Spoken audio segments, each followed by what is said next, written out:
Welcome back to Dolor Factor Live. We're going to open the phone lines in just a couple of minutes, okay? But first, I just wanted to give Reds an opportunity to continue talking, maybe a little bit more about some of the comments you had earlier, and maybe sports tourism, anything else that you wanted to bring across. You did ask Victor about national associations, yes. And maybe I should throw this question to Victor.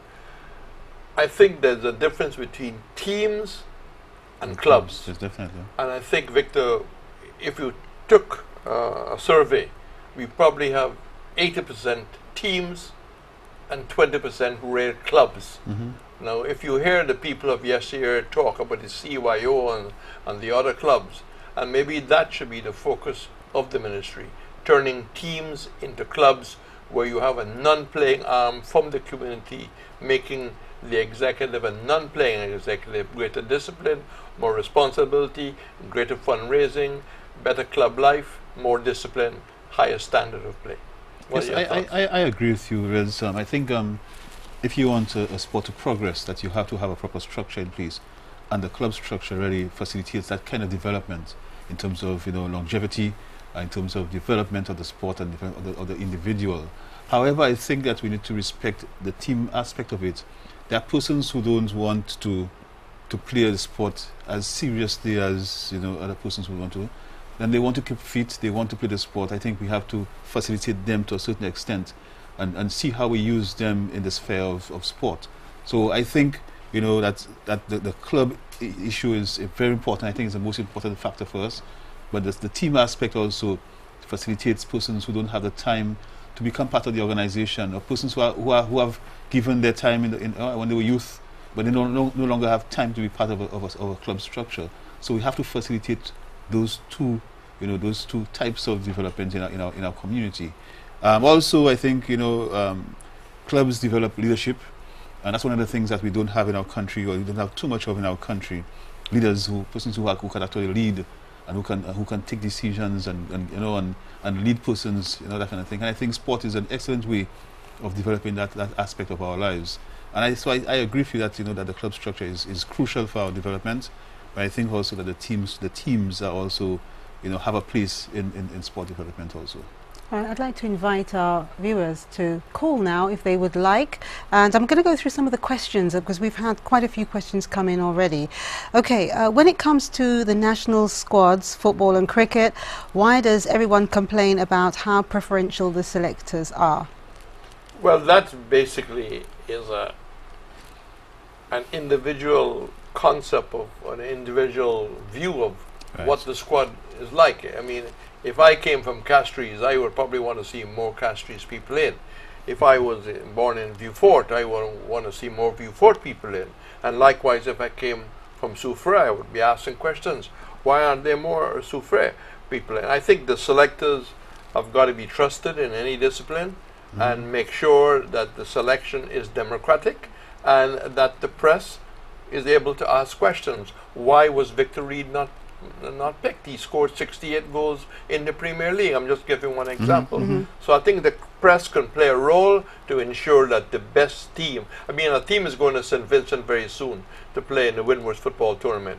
I hope there's some review of how this team was picked, etc. Okay, this question, well, there are quite a few questions coming from one, so I'm going to do it in stages. Please ensure you ask about the state of basketball multi-purpose sports facilities. What is the state? Victor, over to you. Well, I think in many other districts we have community courts which have basketball facilities on them. We also have the two premier facilities in Castries and Vieux-Fort. You have a very nice facility also. A lot of the communities have basketball facilities. I think one of the issues we have had with the community ones is that they have not been maintained by the organizations themselves. Okay, let me stop you there because it goes into that. Ask about covering courts. Ask about why some of them have damaged and unsafe, slippery areas. Ask what controls and monitoring is done by the Ministry of the work being done by contractors. Ask why the sports complex looks so poorly maintained and have such old backboards. Ask why is it so expensive to use Bonsejour indoor facility and how often is the surface cleaned? The Bonsejour facility is not expensive. I don't think, it's a world-class facility. The last I knew, there was a charge of about $75 an hour. for use of the facility. I mean, and you don't expect to use such a facility for nothing. I mean, there are costs that Sports St Lucia Inc., which manages the facility, have to bear. They have to pay Lucilec, they have to pay Wasco, they have staff that they have to pay. So there must be a cost to using the facilities. Government, highly, is giving support to the facility. We do a lot of, we give support to Sports St Lucia Inc. so that the cost of the facilities, would not be as much as it was if there was no support to them. So there's a subvention that goes to Sports St Lucia Inc. At the community level, from time to time we do maintain the facilities.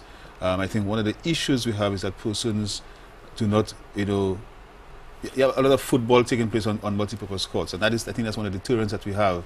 And so you find the wear and tear of the facilities is much quicker than it should be because of the football on the facilities. And I think the communities have to take some kind of responsibility and actually tell the footballers that you cannot play. There's a football field. That is what it is made for. You cannot be playing football. In some communities, the girls, when they go to the court, the guys are there playing football there also, and the girls cannot use the facility as they should. And that is one of the things I think we need to look at as a community in terms of letting the facilities be used for the purpose that they were built for.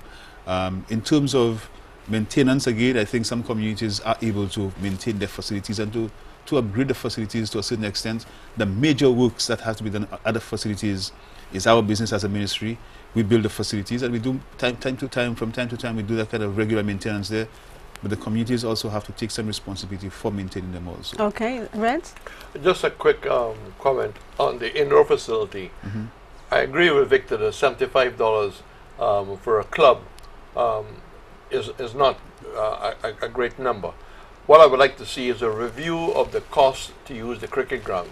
I think to charge a UK team or any team coming in $2,000 EC to play a 40 over school game against a St Lucia team is too expensive, and they will go to St Vincent or they will go to Grenada where it's much cheaper. We have to be careful we're not outpricing ourselves in terms of using Beauchamp or elsewhere. Okay, here's another question. Thank you. Just to remind the viewers, if you would like to call, this is the time to do so. If there is more money in sport, then the youth will participate. It's time to take sports to a different level in this country. There is a lot of good and benefit, even for the entire country. Sports tourism can bring lots of revenue to the country. They need to arrange more regional tournaments. Reds? Well, for the country to benefit from sports tourism, you are governed by your infrastructure. For example, if we had a major indoor auditorium here, we could attract the North American schools in the winter. If we had a 50-meter pool, we can attract many more schools to come down in the winter and practice in the warm weather. So the infrastructure of the country will in fact be dependent on how wide you can go. But to come back to the first question, sports tourism, I think the St Lucia Tourist Board has got to make a decision regarding how important sports tourism is. It must not be just something that you talk about or write about. You have to first of all create a budget for sports tourism, so you can go into the marketplace. Because you have a budget for sports tourism, there's one for jazz, there's one for carnival, there's one for calypso. You have to have a budget for sports tourism so you can go to UK and you can promote St Lucia as a sports tourism destination. Once you get more indoor facilities, better facilities, you can do more. But you need to have a policy, you need to have a budget, you need to have a program. Maybe both ministries could come together in that. If there is not enough money, say, from the tourism, because it's sports tourism, is there any way, Mr. Reid, that perhaps... I have a different opinion to sports, to what is considered sports tourism. I think what he says there, that's an aspect of sports tourism. But I also believe that sports tourism has to be in sync with the current mode of tourism that we offer, and that of the sites and that we have in St Lucia. For example, In Soufrière, we have this facility that we have in Soufrière, which is a fantastic facility. And you have the pitons. I think, we need to marry the two. So a group can come to St Lucia and use a local facility in Soufrière or in Choiseul or in Vieux-Fort, and at the same time, enjoy the ambience that surrounds them, right, in that locality. So I don't think that we should go the way of just having, massive infrastructure, to attract professional sports persons. There are persons who want to keep fit and who want to, to take part, to participate in their sport, in that kind of environment for a few weeks, and who want to do their own training. I think we can do that also, and all, at the same time develop the infrastructure at the community level. I think that is... Yeah, but what Reds is talking about is actually going to bring us more money. Yes, but you see, you're looking at bringing in sports professional teams into St Lucia, and I think that there's a place for that. But I'm also saying that there are persons who do not play professional sport, but who keep fit, who come to St Lucia to play a little cricket, who want to come and play a little football, have some fun, and maybe engage some of the local clubs in St Lucia. All right, let's just briefly respond, because we're going to a break. Professional sport. I'm talking about the English school team, the English college team, the Scottish netball team, or wherever.